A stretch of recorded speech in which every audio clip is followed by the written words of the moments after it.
दोस्तों एक बार कोई देश अनस्टेबल हो जाता है फिर उसको वापस स्टेबिलिटी पाने में अरसों लग जाते हैं। कुछ केसेस में तो वापस स्टेबल हो भी नहीं पाता। दोस्तों बांग्लादेश कुछ उसी ओर जा रहा है। अगर आप देखें तो बांग्लादेश का जो प्रेसिडेंशियल पैलेस है यानी जहां पर प्रेसिडेंट रहते हैं उसका घेराव हो चुका है। उसके चारों ओर भीड़ जमा हो चुकी है और प्रेसिडेंट को टारगेट किया जा रहा है। जी हाँ दोस्तों, इसके साथ अगर आप देखें तो कारण बड़ा सरल है। ये जो भीड़ है ये मोहम्मद यूनुस के ही लोग हैं। वही लोग हैं जिन्होंने मोहम्मद यूनुस को गद्दी पर बैठाया है। वही लोग अब प्रेसिडेंट को टारगेट कर रहे हैं। कारण है प्रेसिडेंट ने कुछ सच्चाई बता दी। क्या कहा है वो आपको बताऊंगा। प्रेसिडेंट ने एक तरीके से मोहम्मद यूनुस के सरकार को असंवैधानिक कह दिया है, जिस वजह से ये जो भीड़ है, जिनको कुछ लोग रजाकर भी बुलाते हैं, ये वो भीड़ जो यूनुस को सपोर्ट करके उसको गद्दी पर बैठाई, उन्होंने यूनुस सरकार को ही अल्टीमेटम दे दिया है। कह दिया है कि ये जो कॉन्स्टिट्यूशन है इसको एबॉलिश करना है, ये जो प्रेसिडेंट है इसको रिमूव करना है, और इसके साथ 1 हफ्ते का टाइम भी दे दिया गया है। मतलब यह है दोस्तों, मोहम्मद यूनुस उनको लेकर जो हनीमून पीरियड चल रहा था, जिसमें लग रहा था कि मोहम्मद यूनुस आ गए हैं बांग्लादेश में, कुछ वो मैजिक वैंड जादू की छड़ी चलाएंगे और बांग्लादेश पूर्ण रूप से वापस से ट्रैक पे आ जाएगा, वैसा कुछ नहीं होने वाला। लोगों का जो मोहम्मद यूनुस से भरोसा है वो भी खत्म होता जा रहा है। यूनुस का जो डेमोक्रेसी का मुखौटा है वो भी उतर रहा है, क्योंकि बांग्लादेश एक प्रजातंत्र से, डेमोक्रेसी से, अगर आप देखें तो एक मोबोक्रेसी में तब्दील हो चुका है। आप देख सकते हैं भीड़ चिल्ला रही है, जो प्रेसिडेंट है ये क्रोनी ऑफ हसीना है, इसको बाहर निकालो। प्रेसिडेंशियल पैलेस के बाहर भीड़ जमा हो चुकी है, फौज से मुठभेड़ भी शुरू हो चुका है। वहीं ये जो स्टूडेंट मूवमेंट वाले लीडर हैं उन्होंने साफ साफ 1 हफ्ते का टाइम दे दिया है मोहम्मद यूनुस को। कह दिया है कि जो कॉन्स्टिट्यूशन है इसको एबॉलिश करना है, प्रेसिडेंट को रिमूव करना है, और भी बहुत सारी बातें जो यहां पर बताई गई हैं। इसके सिवा दोस्तों यहां पे एक बात याद रखिएगा, प्रॉब्लम कहां से शुरू हुई है वो भी जरा हम देखेंगे। जिसमें अगर आप देखें तो बार बार वेस्टर्न मीडिया देख लीजिए, भारत में भी कुछ मीडिया हाउसेस देख लीजिए, ये सभी एक ही लाइन रट लगा के रखे थे कि शेख हसीना जो रिजाइन की हैं उसके बाद बांग्लादेश छोड़ी हैं। न्यूज अब सामने आया, बांग्लादेश के प्रेसिडेंट ने जो ब्रेक किया है कि भैया कोई एविडेंस नहीं है शेख हसीना के रेजिग्नेशन का। मतलब कि जिस प्रकार से भीड़ ने जो सरकार अपनी बैठाई है वो सरकार असंवैधानिक है। वो सरकार जिसके साथ अगर आप देखें, जिसके लीडर मोहम्मद यूनुस है, जो कि इस प्रकार से अमेरिकन प्रेसिडेंट के साथ अपनी करीबी दिखा रहे हैं, ये जो मोहम्मद यूनुस है ये इलीगल पावर यूसर्प करके वहां पर बैठे हैं। जाहिर सी बात है 86 ईयर्स के हैं, ना इनका दिमाग चलता है ना ही खास बाइडेन साहब का। इनके पीछे कोई है जो इनको चला रहा है। क्या है ये पूरा मामला दोस्तों आपको बताऊंगा, क्योंकि यहाँ पे मोहम्मद यूनुस सरकार ने पूर्ण रूप से ऑटोक्रेटिक रूप अपनाना शुरू कर लिया है। अवामी लीग को कह दिया है कि ये दोबारा पॉलिटिक्स में पार्टिसिपेट नहीं कर सकते। इस प्रकार से अगर आप देखें गवर्नमेंट ये फैसला ले चुकी है। गवर्नमेंट ले ना ले, भीड़ से भी यही बयान सुनने मिल रहा है। क्या हुआ है सब कुछ आपको बताऊंगा, पर उससे पहले एक बड़ा जरूरी अनाउंसमेंट है, क्योंकि आज ऑफर खत्म होने वाला है। 24,999 रुपए में आप तक यूपीएससी सीएससी सब्सक्रिप्शन पहुंच रहा है। इसमें दोस्तों आपको केवल 1 साल का सब्सक्रिप्शन नहीं, अगर आप 1 साल का लेते हैं तो आपको 3 महीना हम एक्स्ट्रा देते हैं, 18 महीने का लेते हैं तो 4 महीना एक्स्ट्रा देते हैं, ताकि आप इफेक्टिवली टारगेट 2025 भी कर लें और 2026 भी कर लें। और इस प्रकार से इस अफोर्डेबल प्राइस पे आपको कंप्लीट जीएस की preparation, live recorded lecture, live lecture जो देखना है आप देख सकते हैं, कंप्लीट सीसैट की preparation, prelims test series, mains test series with evaluation, 1-on-1 mentorship, सब कुछ आपको मिल रहा है। तो ये ऑफर अपने हाथ से जाने न दें, नीचे दिए गए डिस्क्रिप्शन बॉक्स में पिन कमेंट में लिंक है, इसका फायदा उठाएं, जल्दी से जाएं, यूज द कोड KC10 और इस बैच का हिस्सा बन जाएं। क्या हुआ है दरअसल दोस्तों, अगर आप देखें तो बांग्लादेश प्रेसिडेंशियल पैलेस का घेराव कर लिया है प्रोटेस्टर्स ने, फौज के साथ काफी लंबी चौड़ी। यहां पे अगर आप देखें तो हाथापाई वगैरह भी हुई है और भीड़ बैठी हुई है। ऐसा न्यूज आ रहा है कि ये जो प्रोटेस्ट है ये सिर्फ ढाका तक सीमित नहीं है, बांग्लादेश के बाकी इलाकों में भी स्टूडेंट्स मोबिलाइज कर रहे हैं। इसी एंटी डिस्क्रिमिनेशन स्टूडेंट मूवमेंट का जो नाम था, उसके जो लीडर हैं, उसने यूनुस सरकार को अल्टीमेटम दे दिया है 1 हफ्ते का। कह दिया हमारे 5 डिमांड है, 1 हफ्ते में इसको पूरा कीजिए, जिसमें सबसे पहले है ये प्रेसिडेंट मोहम्मद शाहबुद्दीन को हटाया जाए, क्योंकि इसको शेख हसीना ने बैठाया था, तो ये उन्हीं का चाटुकार है। नंबर 2, 1972 का जो कॉन्स्टिट्यूशन था वो इस हफ्ते के अंत तक एबॉलिश हो जाए, नया कॉन्स्टिट्यूशन बनाया जाए, जो कि 2024 में हुए पीपल्स अपराइजिंग, जो कुछ मुट्ठी भर लोग सड़क पे आ गए हैं, इसको पीपल्स अपराइजिंग का नाम दे रहे हैं, कह रहे उनके अनुसार ये कॉन्स्टिट्यूशन ड्राफ्ट किया जाए। यहां पर दोस्तों बांग्लादेश इस न्यू कॉन्स्टिट्यूशन के अनुसार ईस्ट पाकिस्तान बनने वाला है, क्योंकि अगर आप देखें प्रोटेस्टर्स की डिमांड क्या है जरा जानिए। सबसे पहले तो जितने भी एमपीज अब तक सर्व किए हैं उन सब के एसेट जब्त हो जाएं, ठीक है, यहां तक। इसके आगे कहा है कि दोबारा इलेक्शन में पार्टिसिपेट ना कर सके, ऑटोक्रेसी। दूसरा, छात्र लीग, वो छात्र लीग जिन्होंने पाकिस्तानी फौज से आमना सामना किया था, उनसे लड़के उनको खदेड़ के निकाला था। आपको याद होगा 90,000 पाकिस्तानी फौजी बांग्लादेश में पकड़े गए थे। इनमें से कई फौजियों के अगर आप देखें तो पतलून भी उतारी गई थी, ऐसा काफी फोटोज हैं। जो उतारने वाले यही थे, वो छात्र लीग थे, जो कि उनसे मुठभेड़ किए थे, उनसे लड़े थे, जो कि फ्रीडम फाइटर्स थे।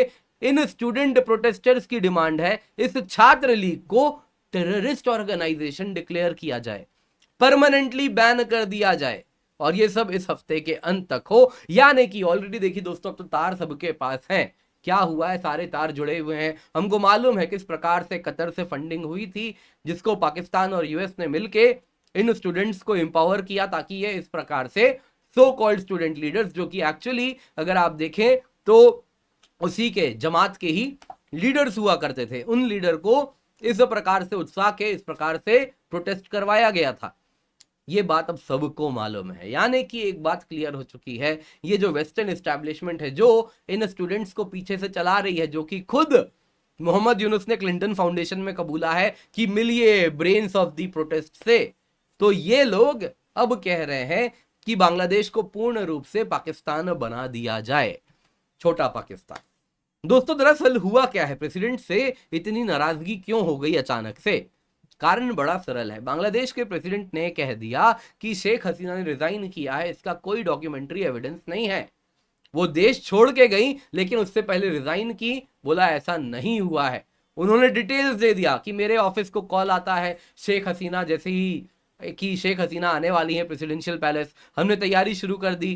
10:30 बजे इस प्रकार का कॉल आया। 1 घंटे बाद अचानक से कॉल आता है कि शेख हसीना नहीं आ पाएंगी और वो बिना रिजाइन किए गई है। यानी कि ये आज भी प्राइम मिनिस्टर ऑफ बांग्लादेश हैं।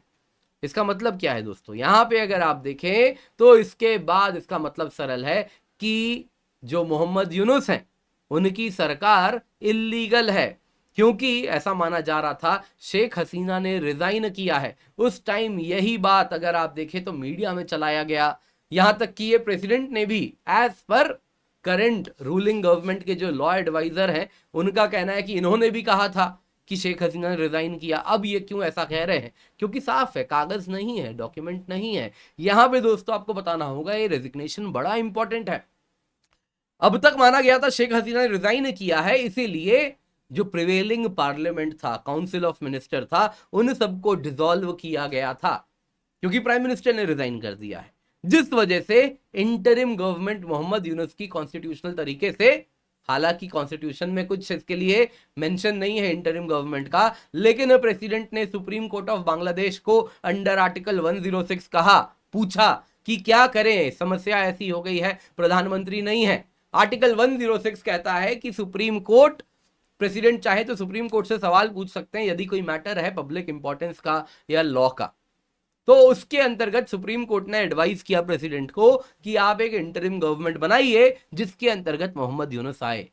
तो अब सवाल उठता है कि प्राइम मिनिस्टर तो रिजाइन ही नहीं की, तो फिर मोहम्मद यूनुस कैसे आ गए?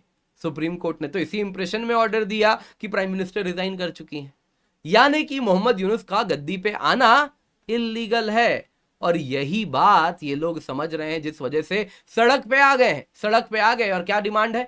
डिमांड बड़ी सरल है, प्रेसिडेंशियल पैलेस को घेर लिया है कि प्रेसिडेंट रिजाइन करे, कॉन्स्टिट्यूशन ही हटा दें।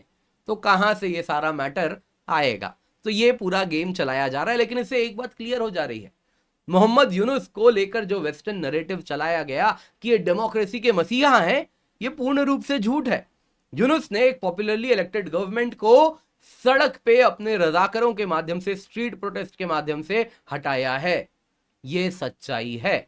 और 86 वर्षीय जो सिनाइल डिक्टेटर ये बन चुके हैं, क्योंकि एक इलेक्टेड गवर्नमेंट को हटा के मॉबोक्रेसी के द्वारा, मॉब के द्वारा ये गद्दी पाए हैं। तो क्लियरली अगर आप मोहम्मद यूनुस को देखें तो ना ये चला पा रहे हैं, इनका जो पूरा का पूरा एडवाइजर कमेटी है, अब ऐसी कुछ बातें पता चल रही हैं कि उनको भी पश्चिमी संस्थाओं के द्वारा चुन के भेजा जा रहा है। अगर आप देखें बांग्लादेश के जो अमेरिकन एम्बेसडर थे अब तक, वो एम्बेसडर एक एनर्जी कंपनी ज्वाइन कर लिए और वही एनर्जी कंपनी डेलीगेशन लेके बांग्लादेश पहुंची है उसके गैस को लेकर, गैस के सिलसिले में। मतलब क्लियर है कौन चला रहा है बांग्लादेश को। मोहम्मद यूनुस तो क्लियरली एक बस मुखौटा है, जो डेमोक्रेसी का मुखौटा वेस्ट चढ़ाना चाह रहा है, जो कि अब पूर्ण रूप से गिरता हुआ दिख रहा है। उम्मीद करता हूं दोस्तों आपको वीडियो पसंद आया होगा, लाइक जरूर कीजिएगा, शेयर करना ना भूले। बाकी याद रखिए 24,999 रुपए में आप तक हम यूपीएससी सीएससी सब्सक्रिप्शन लाए हैं, और सिर्फ 1 साल की सब्सक्रिप्शन नहीं, अभी 1 साल के लिए लेंगे तो 3 महीना एक्स्ट्रा मिल रहा है, 18 महीने का लेंगे 4 महीना एक्स्ट्रा मिल रहा है, ताकि आप इफेक्टिवली टारगेट 2025 अपने 24,999 रुपए में ही पूरा कर लें। 29,999 में टारगेट 2026 भी आपका पूरा हो जाए। दोस्तों यहाँ पे कई बैचेस हमारे रन हो रहे हैं। आरंभ बैच है जिसमें बस हफ्ते में अगर आप देखें तो हर रोज एक ही क्लास चलाया जाएगा, बेसिक से एडवांस तक आपको लेकर के जाएंगे। 22 महीने का ये होने वाला है, 29,999 रुपए में उपलब्ध है। अगर आप ये सब्सक्रिप्शन लेते हैं तो अनअकैडमी में सब कुछ आपको मिल जाएगा यूपीएससी सीएससी से रिलेवेंट। ऐसा नहीं है कि केवल ये बैच मिल रहा है। इसके सिवा दोस्तों यहाँ पे बताना चाहूंगा आगाज बैच है, जिसमें हम एनसीईआरटी पे फोकस कर रहे हैं और उसके बाद स्ट्रॉन्ग फाउंडेशन बना के एडवांस प्रिपरेशन आपकी कराएंगे, तो इसके साथ जुड़े। इसके सिवा रिपीटर्स बैच है दोस्तों, अगर आप देखें तो सालाना करीबन 70,000 से थोड़ा कम कुछ विद्यार्थी हैं जो कि रिपीटर्स होते हैं, जो कि 2 अटेम्प्ट ऑलरेडी दे चुके हैं। उसके बाद अगर आप देखें तो उनमें से केवल 1500 प्रीलिम्स क्लियर करते हैं, 1500-1800 करीब। दोस्तों बहुत बड़ी संख्या ऐसी है जो मेहनत कर रहे हैं हमारे स्टूडेंट्स, लेकिन एग्जाम क्लियर नहीं कर रहे, तो उनके लिए स्पेशली हमने ये बैच बनाया है। इसका हिस्सा अवश्य बने। 28 अक्टूबर को स्टार्ट हो रहा है। आप एग्जाम इस बार क्लियर करें, उसके लिए ये बैच है। तो एडवांस लेवल ऑफ प्रिपरेशन है, प्रीलिम्स मेंस टेस्ट सीरीज है, मेंस QAB प्रोग्राम का एक्सेस मिलेगा, कॉम्प्रिहेंसिव स्टडी मटेरियल मिलेगा। अवश्य जुड़े, यूज द कोड KC10। इसके सिवा मेरा करंट अफेयर्स का कोर्स है, हफ्ते भर का करंट अफेयर्स हम बस 2 दिन में कवर कराते हैं। क्या प्रीलिम्स क्या मेंस, आप पूर्ण रूप से आश्वस्त रहिए, इस बैच में जरूर जुड़ जाइए। Use the code KC10।